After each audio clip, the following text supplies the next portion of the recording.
Real people, real interviews. I just have to say that I object strenuously to your use of the word hilarious.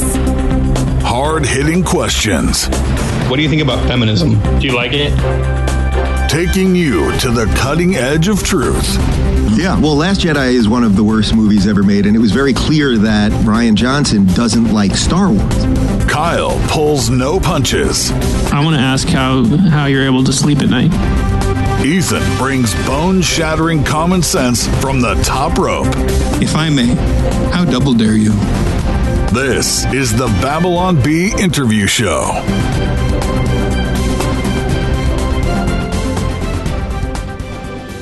And here we are. We are sitting here with, well, Titania McGrath, the Twitter personality, but we're sitting in the presence of wokeness itself. yeah, the goddess of wokeness. The goddess. Now, she has a manly voice, so that's weird to adjust to. But I'm open-minded. I'm open-minded as well. Yeah. We're not going to discriminate. And she's also completely a man who looks nothing like her picture, but he identifies as Titania McGrath. His name's Andrew. I just blanked on your last name. Doyle? Doyle, yeah. It's fine. I'm blank on names on the podcast. That's like my... Doesn't remember my name. That's my running joke. It's quite a generic name, particularly in Ireland. Everyone's called that. I was afraid if it wasn't Doyle, then it would sound weird to say Doyle if it was like...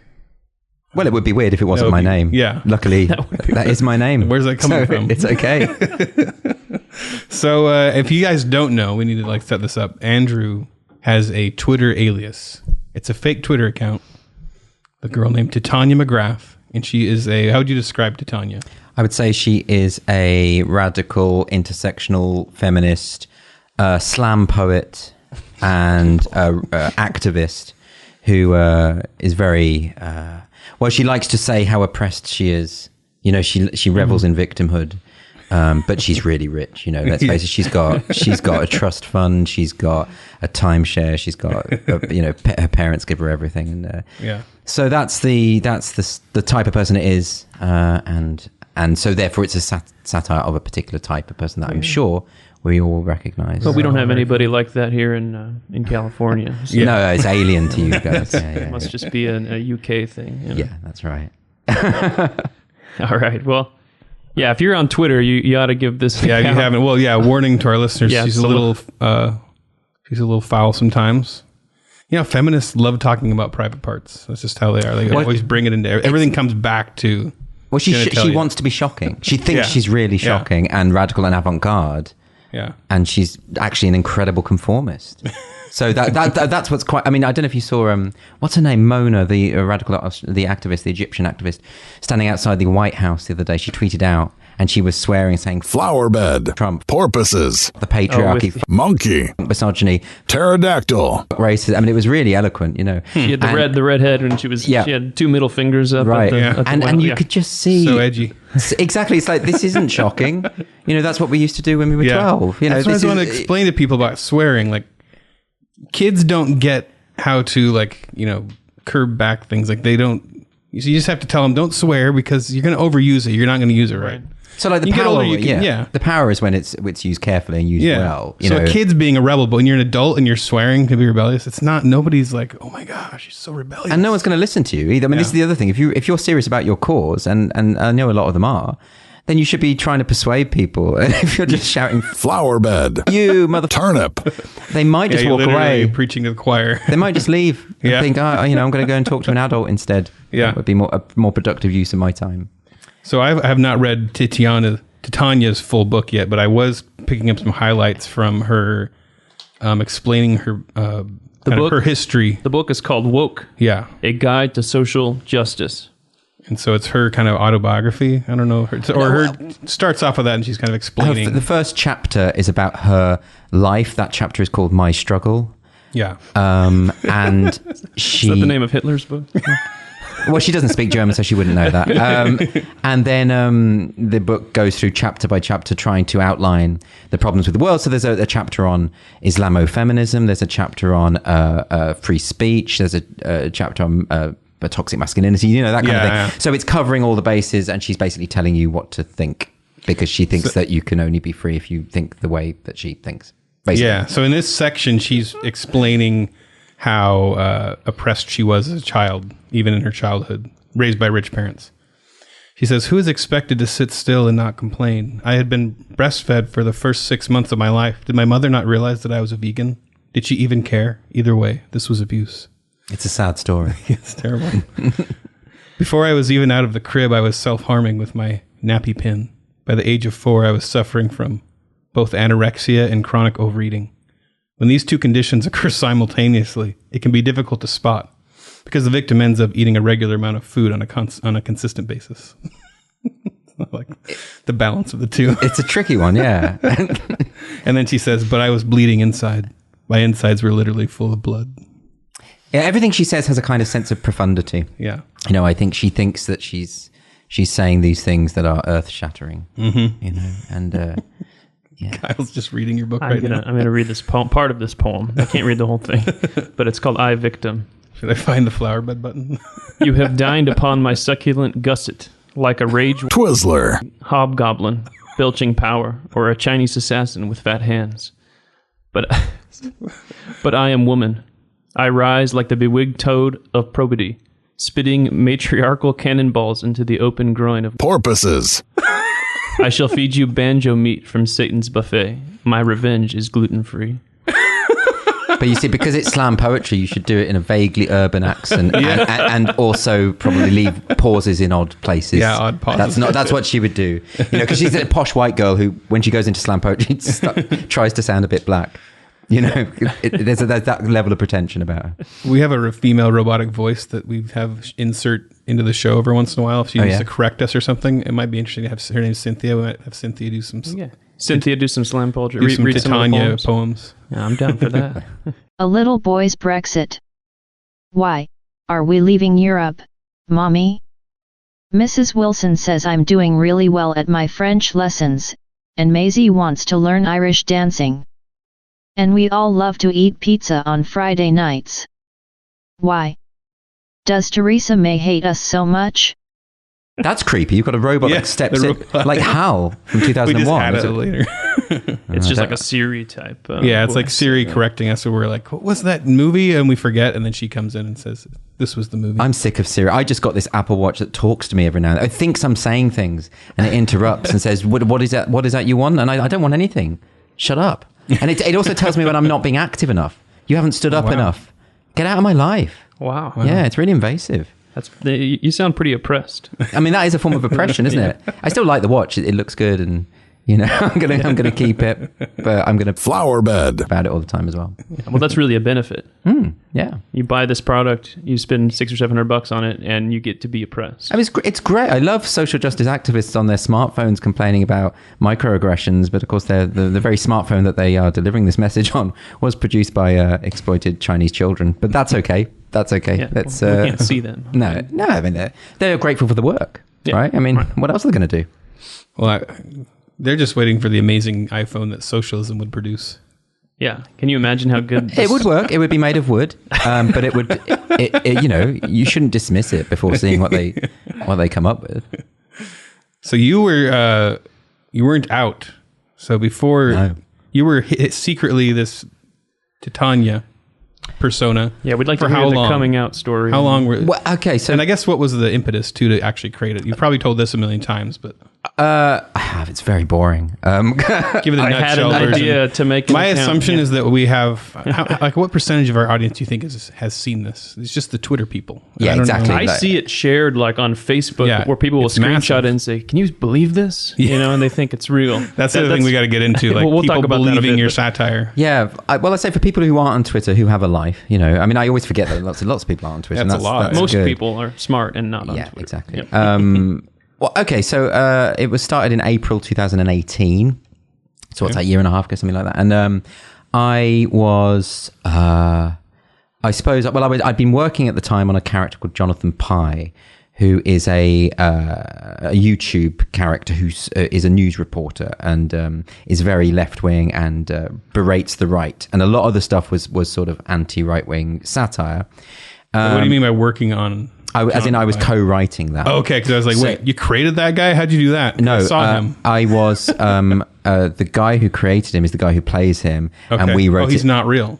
No. Like it's a character. It's a character, and we wrote that together for 3 years. One of the videos went very viral in America. Yeah. That was after Donald Trump's election. Right after the election. We wrote that. I shared it. The night of the election, we stayed up all night and got drunk in a hotel and wrote it together. And then that did very well in America. But of course, the point of that video is we were attacking Hillary Clinton for losing rather than Donald Trump for winning. Mm-hmm. And so it became quite popular amongst sort of right-wing people. But which was odd because most of his videos were anti-Trump. Mm-hmm. Anyway, so I'd been working on that. And of course, I like to mock the extremes of any kind of political move. So I'd been mocking the right an awful lot. And I thought I'd quite like to mock the left as well. And I think the social justice movement is absurd. And so I created the character and it was sort of very cathartic to have a go at this stuff. And I love doing it from behind a persona because I think there's a great long centuries-old tradition of satire behind personae. Mm-hmm. And so... that's what I was doing for a while, and then I had no intention of coming out, and I was outed. Weirdly, though, like doxed or something. No, what happened? No, it was a newspaper in London called the Sunday Times. They read an advanced copy of the book, so the publishers had sent the book out everywhere, and so they read an advanced copy of that, and then they compared it somehow to articles I'd written. Political articles I'd written online and found that I'd quoted similar sources. It was a real piece of investigative journalism. And what she did was she whittled it down to me and someone else, a friend of mine called Lisa Graves, who's also a satirist. And so what she said is, I think it's one of these two. And then the next week, someone found a sort of smoking gun that linked it to me. But what had happened was I was outed the week that the book was released, and therefore it became a big news story in the UK, and I went on TV to talk about it. So actually it really helped the publicity to the book. Nice. But it looked calculated. It looked like I had sort of, in a very Machiavellian way, decided to out myself just at the time that I could make some money out of it. And that wasn't the case. I really hadn't done that. Sure. And the only difference is now that because the people who hate her, which coincidentally are the people she's mocking, come after me a lot. They throw a lot my way, and before, of course, they didn't know it was me. So, but that's fine. I haven't changed the character. I just get used to ignoring people on Twitter. Yeah, is that? I mean, have you ever had any outside of Twitter interactions based on the anger? Well, no, because most people don't. They're not going to come up and confront you. Yeah, they're cowards on that. They're not going to hanging do out that in your front yard or something. Yeah, I know there are some that do that. I haven't had anyone do that. Rare, right? It's pretty rare. And what's your home address? So my home address is, let me think of someone I hate.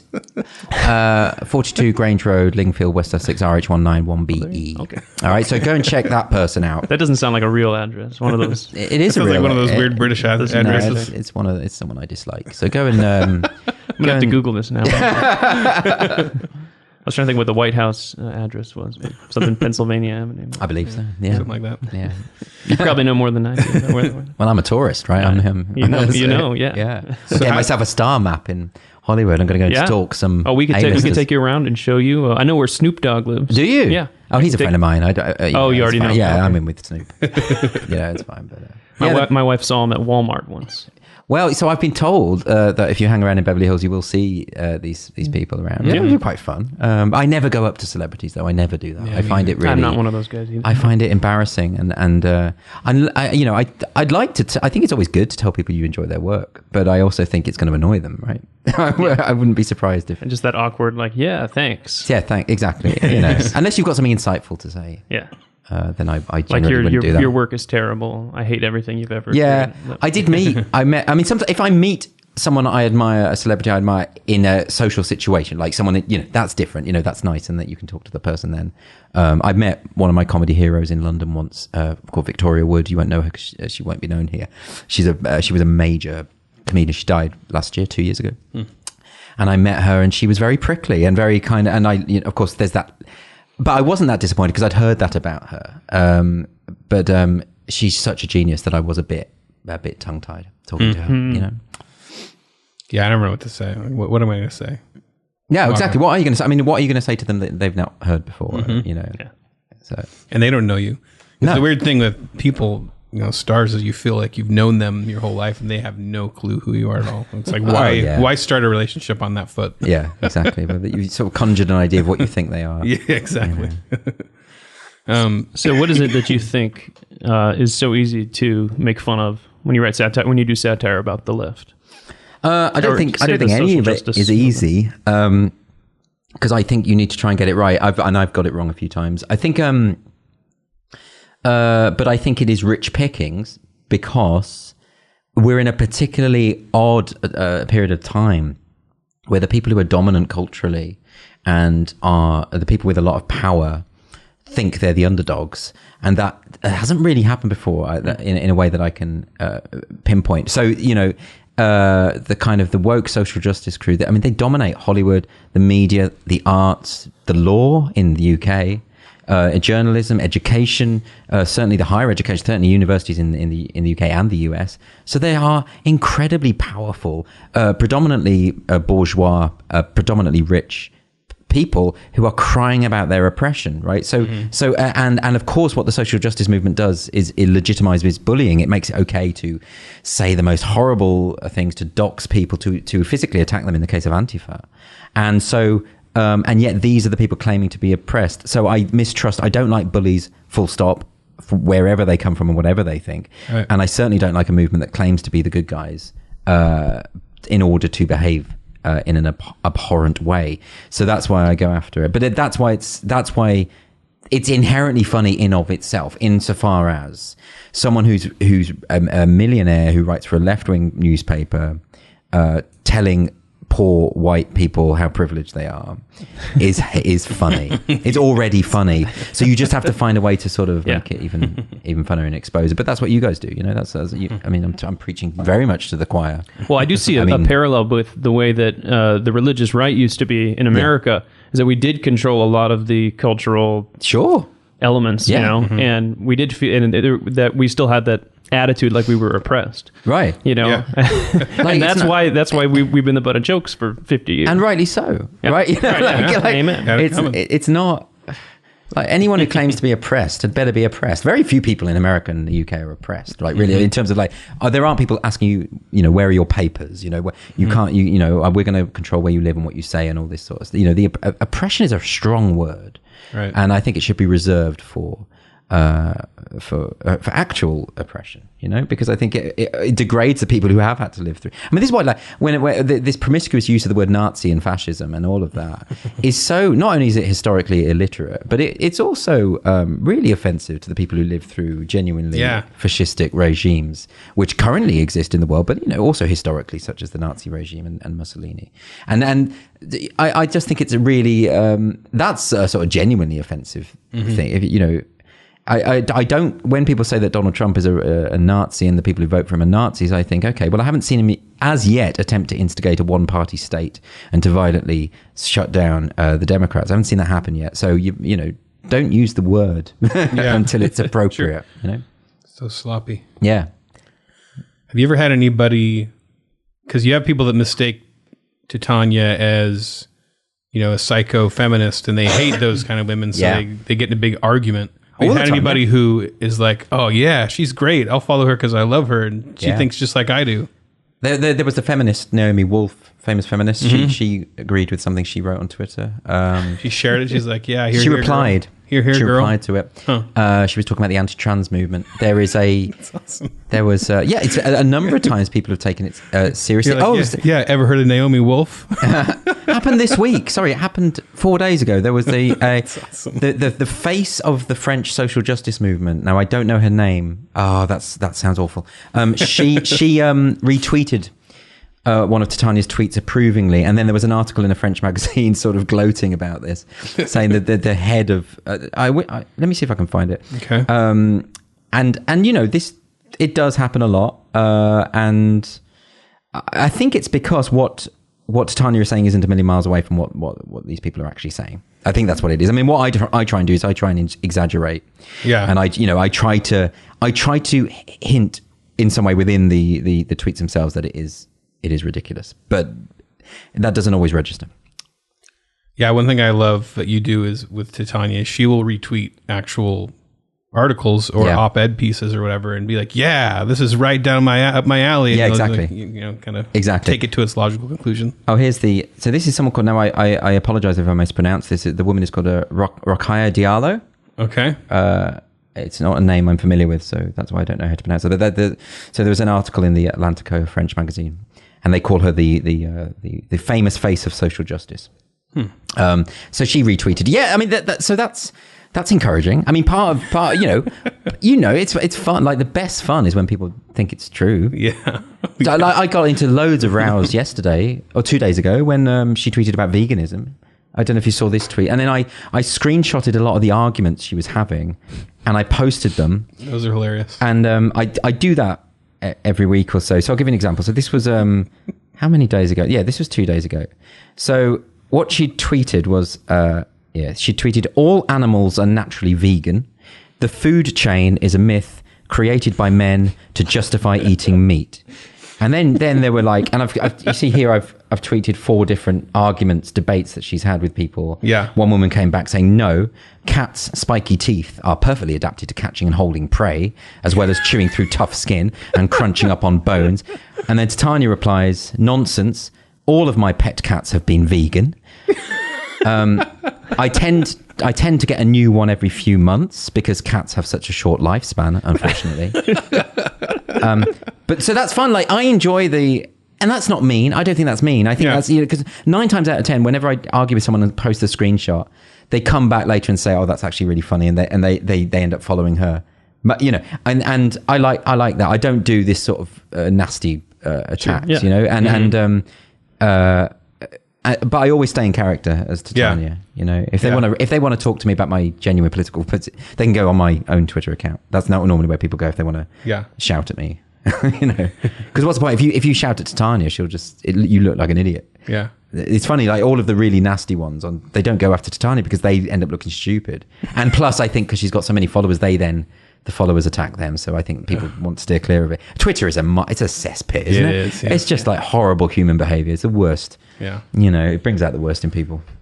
It is kind of the best. That's something I love about doing satire on Twitter because it's so insane on there already to just kind of show up in a mask. It's like showing up in a Halloween costume at a political debate or something. And like it's the Wild West, isn't it? You should like. You might have said something before, but we all feel here at the Babylon Bee that we're not very confrontational. We're not very like I'm not going to argue with a relative about politics. No, you believe that's interesting. Yeah. But then on the Babylon Bee, we'll go and attack an issue where we'll we like putting on the Batman mask and but that's, or the Joker mask, whichever it is. That's satire, isn't it? And there's nothing that's good. I mean, I wonder if there's a certain personality that's geared towards that, like putting on this act and.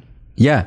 Well, I mean, it probably is something to do with being non-confrontational, I guess. I mean, I'm not a confrontational person at all. That's what I was wondering about. I'm not. I mean, I found myself in this really weird situation where I'm half of my career is comedy and satire, and the other half is political commentary. So I go on TV a lot to talk about politics in the UK, and I'm touring. I'm doing a tour of the UK. Are you part of the Nazi party there, or? Yeah. I'm fully paid up Nazi party. I've got Hugo Boss uniform and everything. Nice.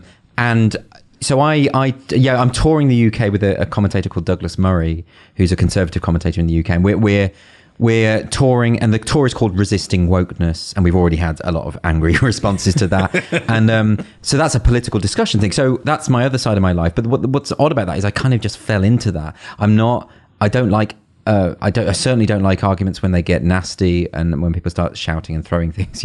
I like polite disagreement and discussion. I revel in that. Mm-hmm. But I'm certainly not confrontational, and that means. But I also expect other people not to be as well, and that's why I'm endlessly surprised at the hostility. Because I don't feel threatened when someone disagrees with me. I imagine we disagree on an awful lot politically. Yeah. I don't feel threatened by that.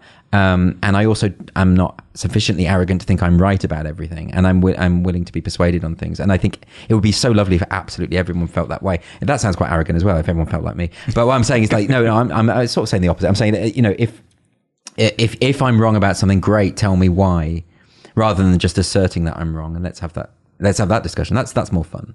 Yeah. But yeah, I think there's something connected to that. Although that said, as a stand-up, I've also directly attacked or mocked ideas and people through my own voice. So I have, sure. But then my stand-up persona is a lot more confrontational than I am. Mm-hmm. The Andrew Doyle on stage is a bit of a hacksaw, to be honest, and a bit, and that isn't really me. I see it as a character as well. Yeah. To be honest, even though it's my name, and, makes sense. Yeah, I think that for me, it was really cathartic to join the Babylon Bee because I've worked mostly in kind of Hollywood-ish, comics and animation and stuff like that. And, you just can't. Any you major can't make any of these any jokes. major names you want to drop on us No, here? I'm not gonna drop names. No, go for it. Everybody's heard them already. We do have the name drop button. We haven't got to use that much. Oh. Just say Nick Offerman so we can use the button. Nick Offerman. Name drop. Well, I said I knew Snoop Dogg, so... Oh, yeah. Oh, yeah, we I did forgot name about drop. the Snoop Dogg. We'll have to add them in post. We'll add them in post. Okay. That's what they... I'll try and deliberately drop some names. Drop some names. Through that. But the thing is, a lot of the name drops Have I you could had do... anybody who I guess you couldn't say this. If you had anybody who's like, oh, I secretly love your account, but I can never say it publicly. Lots. Oh, my goodness. I get that all the time. I get Man. Can people... you tell us off the air? Yeah. You won't know that. Mostly British. Oh, it's British, yeah. Boris Johnson, Benedict Cumberbatch. But then you... No, I can't... But then you get the... No, actually, you get the... all the British people I know. Everybody. Ricky Gervais. It's weird. Well, he probably does like it, actually. Oh, no, he's been open about that. It's fine. You get the... In America, it's actually mostly the famous conservatives who like it and are openly, and it's... But then it's actually the people on the left who like it, who tend to message me secretly. Okay. And they say... I really like what you're doing, but I can't share it. You know? Or I really like this tweet, but I'm not going to retweet it. And I get that. I get that because people want to make a living, don't they? And they don't want to make themselves into a pariah. And I've lost work over my politics, and I don't. That's not me trying to say I'm a victim. Like, that was my decision. I went into that knowing that could and probably would happen.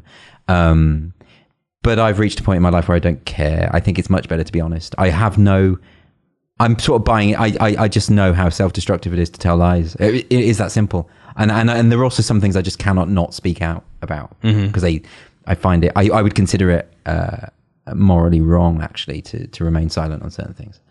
Do you feel like you represent more of the average person in the UK?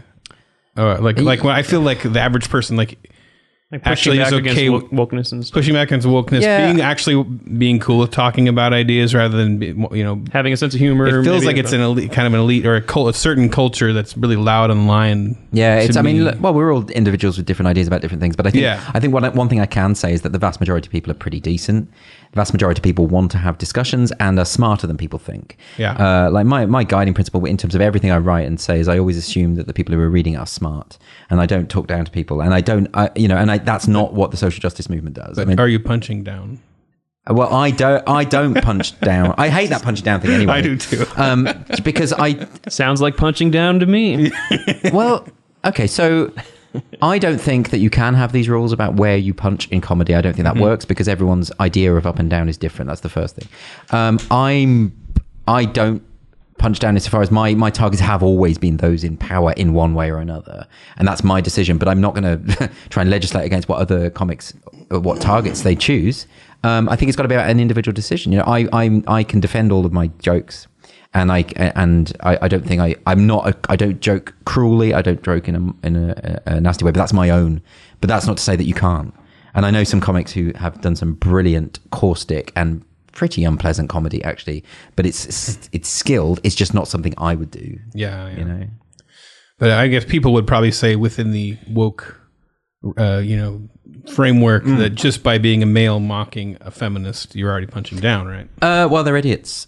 And that's pretty much all I can say about that. That's a genuinely stupid thing to believe. I agree. So women are idiots? Is that? That's what I'm saying. I think we need to just let's just be clear on that. That's great. Now someone can clip that and they can use that against me. Yeah. Get back in the kitchen. Stumps. That's just clip that. And now we're on record laughing at it. Yeah. So it's a minefield. Bringing the whole thing down. So, I mean, obviously, we talked about this a little bit. Your material's been mistaken for real. The first time I saw it, I'm like, what is this? Who is this crazy person? And sometimes people will say that when our satire is mistaken as real, they'll say, well, that's because you're not doing it right. No, that's not true. I think there's a line, but I'm wondering what you think about, is satire that could possibly be passed off as real. It's not a good satire, bad satire, somewhere in between. Okay, I think it's really interesting to try and dance around that line. Yeah, right. I like so sometimes I'll tweet something that I know is so ridiculous that no one's going to think it's real. Even then, someone does. So always, every time. So there's those sort of tweets. There's some of the ones that are more And those sort of tweets to me are more like bait, because I want to see who falls for that. But then there are the tweets that are just jokes, that are either self-contradictory or have kind of a joke structure about them. And then there are the tweets that are as close as possible to what people actually say.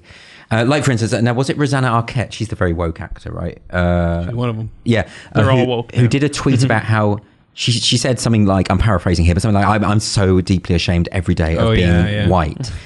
And I literally cut and pasted the tweet and posted it as Titania about an hour after she did. And word for word. No, literally cut and paste, including the typo. I just put it out. And of course, the joke there is double, because it's either the people who think I wrote that originally, or it's the people who know that was something that, and I'm making a comment on her. Yeah. So I like dancing around that area because a lot of this stuff is pretty much self-satirizing. So it's nice just to throw it back out there. And I think that's a lot of fun. We should try that. We're just going to copy our headlines from straight from other CNN. sources. Yeah, from CNN. But there was an academic study in America about fake news, and it tried to list all these the websites that were counted as fake news, and part of that was things that they politically don't agree with, like Breitbart, or partly it was actual fake news websites, or it was The Onion. The Onion ended up on there as well as being, and it said that this should be classed as fake news.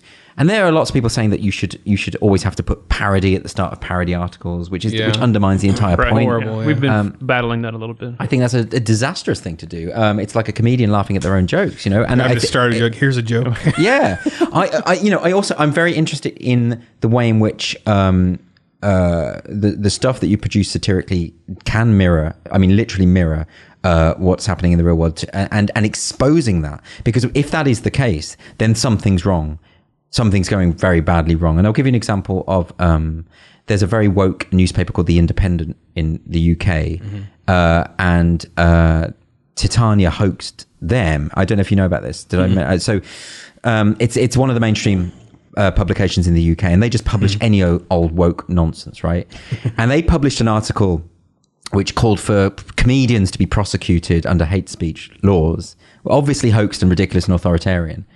And in that article, if you take the fourth letter of every sentence, it spells out, Titania McGrath wrote this, you gullible hacks.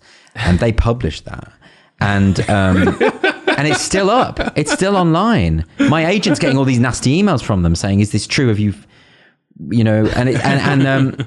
but what that tells you, of course, is that there are pretty low standards in the woke media. Yeah. Like they're not even going to do a basic background check of an author who has no online presence. I mean, this was a guy called Liam Evans, just made a name up, right? Liam Evans. And it's just, as long as the message is right, they'll just publish it. They won't even edit it so that the code doesn't work. They won't, they didn't even think, that's why I put the code in, because I thought, if they have any editorial integrity, the code won't work. They'll just change a word here or there. They didn't. Just put it out there. We talked with those two academics who put out those woke social justice papers and got them published in all these journals. Yeah, grievance studies. If it agrees, the grievance studies paper, right? So it's like, if it agrees with my worldview, we're not going to check it at all. Yeah, exactly. I mean, they did. They rewrote Chapter 12 of Mein Kampf in the language of intersectional feminist theory, and that got published in a major feminist journal. And I think what Peter Boghossian, James Lindsay, and Helen Pluckrose did was a great service to anyone who cares about academia, actually. But they're now being hounded by the academics because they've exposed something fraudulent about their own. And of course, if I were an academic still, I would be saying this is good for us. This will make us. This will force us to raise our standards and stop publishing stuff that has literally no substance. But self-reflection and self-awareness is not the strong point of such people. So how's it been? Like, I assume my guess is that your politics are more left-leaning than right. I would say so, yeah. I mean, that's been the interesting thing, being a more conservative person, is probably while we're more conservative, there's kind of the crazy red hat wearing side on our side, and I think maybe it's kind of the analog to on the left. Like, you have your Sure, and I like mocking both. I think Titania is mocking the extreme left, or those who identify as left, and then but when she gets into the arguments, often it's the more rabid right, the more angry, the more extremes on the right who argue with her and get angry with her. So when I publish those screenshots of those, I'm mocking the right, Yeah. So I think it's nice to be an equal opportunities offender. That's what we get. I mean, probably a large chunk of our angry mail is from the right. Yeah, will be. Yeah, exactly. Because we're lampooning their, we often lampoon Trump and stuff too. So. I mean, I like it when people make fun of my side. Totally. Because I can look at it and go, oh, that's funny. That really respect that when is they a do it well. tendency of the crazy people in our movement. Like I like it, Yeah, of course. And it makes you, it helps you to improve. Someone is showing you your flaws, and that's always a good thing. Yeah. I also think it's great. I actually, in a lot of ways, think that the right and the left getting their extremes becoming more exposed. Yeah. Like, I don't think we'd be talking right now. And Peter Boghossian, and he was on our show. And they're leftists. There's a lot of people. Not only that, he wrote the atheist book, how to make atheists manual. How to convert people to atheism. We're praying for him. Yeah. I'm sure he's grateful. We'll give you an opportunity at the end here to accept Jesus into your life also. Well, I'm a Catholic, so. Oh, okay. Well, I just assumed, Although I think don't evangelical Christians think that Catholics are it's complicated. It depends who you talk to. Am I not the Antichrist? Because I'm a hard. Yes. I'm a the Pope hardcore- is. The Pope is the Antichrist. Can I be the whore of Babylon? Can I do that? Sure. All right. I think that position's available. I could rock that look. That would be great. On the back of a dragon? Yeah. Beautiful. I'm a big G.K. Chesterton fan, so I have to be cool with Catholics. Do you? Mm-hmm. Yeah.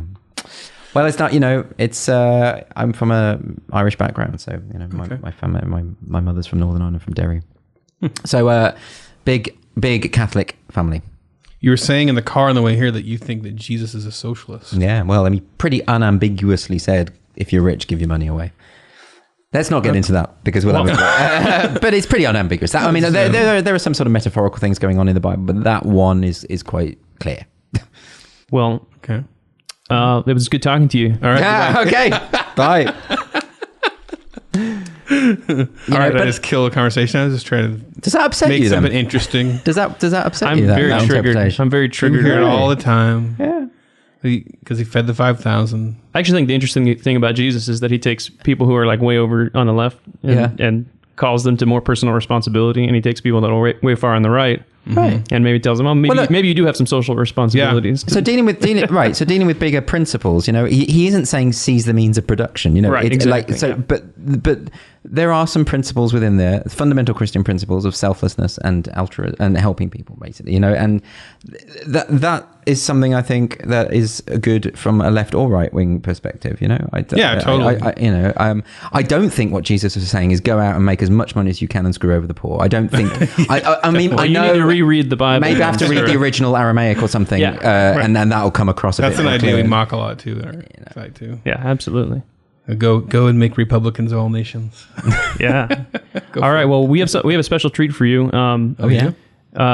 We're going to break into our subscriber portion now. Oh, okay. So this next part is behind the paywall. People got to pay for this. So it's got to be good stuff. Is that what you're you saying? need to give us some Yeah. So I can't just do what I've been doing and just chatting. I've got to. You got to start thinking. You're going to reveal some people. I'll do that. I can ditch I know I can do some gossip about because this people. stuff is only going to be heard by our paid subscribers, so you can say a little more gossipy stuff. Okay, that's good. All right. I've written down a list of words that British people pronounce wrong, and I'm going to hand it to you. You people bastardize our language, and and we're going to have them read it. Do we have to flower so we can mock word? them? Bastardize isn't we can say no, it's not. That's not a swear word. The word bastard isn't a swear word. It's an illegitimate child. Yeah. Bastard sword. Bastard eyes. Bastard. Yeah. Samurai. That was a comic. Bastard samurai. Just trying to get it on this bastard talk. So this is words that we spell wrong. That's what we're going to do. That you say wrong. Say wrong. That you pronounce wrong. Interesting. And we're gonna. And I want and some crazy stories from craziest life stories that. Yeah. Yep. No problem. Yeah. Okay. Titillating ones. Yeah. Sexually? I mean, I thought you were Christians. What the hell? Flower bed. We're going to do a lot of bleeping. Okay. All right. Fine.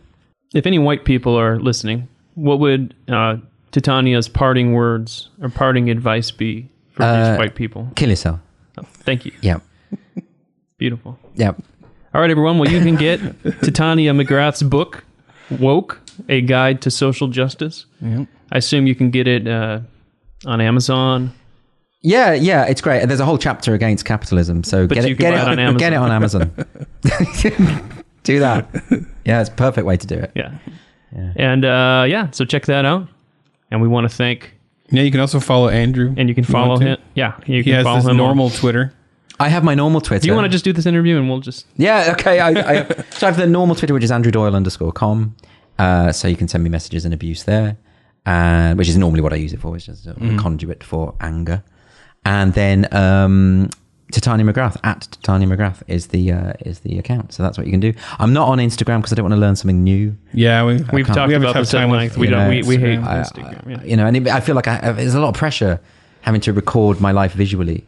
I think although maybe I'll take a picture of us here. And, that'll be something to do. Beautiful. I have done. I am on Instagram and I post things every now and then, but I don't really know how it works. So I just you need to get a good filter that makes your face into Titania, so you can take selfies because that's what it's all about. Selfies, I hate Instagram. selfies. But she would like Titania would like selfies, right? Yeah, but there's only one picture of her, and she looks the same in every picture. But a lot of women are like that.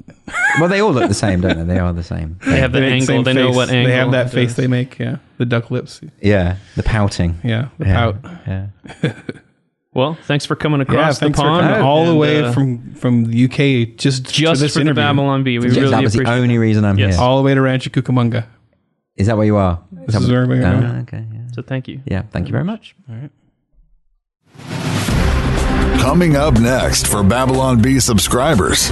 We have to stop taking anyone seriously who uses the phrase dog whistle. Exactly. It's like my friend Douglas It's a Murray dog said. whistle. That if you are hearing the dog whistle, you are the dog. Let's talk about Trump. Yeah.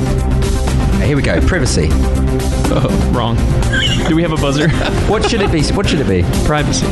Well, I mean, if you're... Do you say something's privet? So I've been very surprised meeting the people who I've been told for years are monsters and discovering they're very nice. Enjoying this hard-hitting interview? Become a Babylon Bee subscriber to hear the rest of this conversation. Go to babylonbee.com/plans for full-length, ad-free podcasts. Kyle and Ethan would like to thank Seth Dillon for paying the bills, Adam Ford for creating their job, the other writers for tirelessly pitching headlines, the subscribers, and you, the listener. Until next time, this is Dave DeAndrea, the voice of the Babylon Bee.